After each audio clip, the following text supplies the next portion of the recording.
الحمد لله رب العالمين الصلاة والسلام على خاتم النبيين وعلى آله وصحبه أجمعين أما بعد فأعوذ بالله من الشيطان الرجيم بسم الله الرحمن الرحيم قال الله تعالى في سورة إبراهيم قالت لهم رسلهم إن نحن إلا بشر مثلكم ولكن الله يمن على من يشاء من عباده وما كان لنا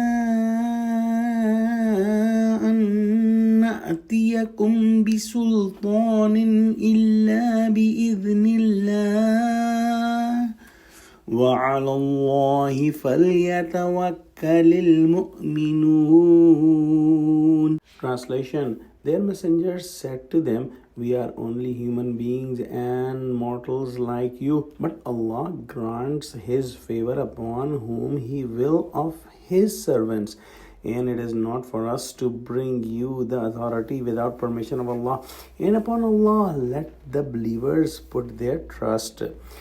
The messengers of the previous nations clearly admitted to their nations that you saying that we are humans is absolutely correct, and we do not claim that we are a higher species or a higher creations.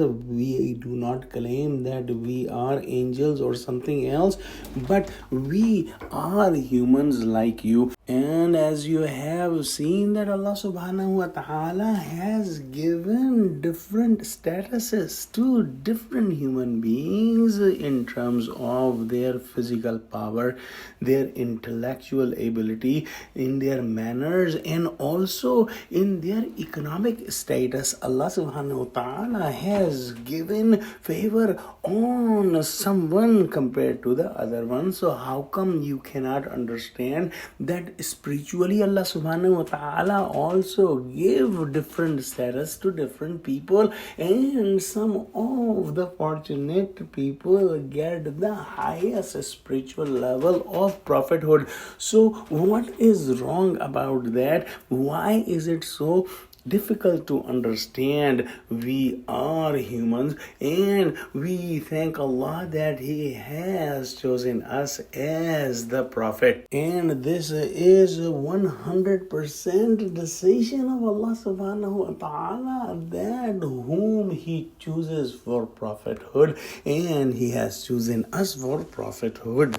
Now the question that what should we do to prove that we are the prophets of Allah? The answer is in your heart, because any human being who has the heart on the right nature and who has not perverted himself, whenever the message of prophet comes to him, his heart testifies that this is the truth and this is the biggest miracle and biggest sign.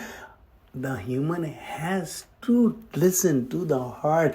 But what happens when, because of the gains of this world and because of the arrogance and because of the sins, once the message comes and somebody rejects it and keeps rejecting it, he or she loses the ability to identify the truth. And this is known as sealing of the heart, as it has been explained before. So a human heart is the biggest sign for anyone who ponders on the message of prophets, and the heart will testify that the message is the truth. So if this is not enough of a sign or a miracle for you, no other sign or miracle will work for you, and we are unable to bring any signs on your demands. If you keep rejecting us and denying the truth, we are only dependent on Allah subhanahu wa ta'ala, and we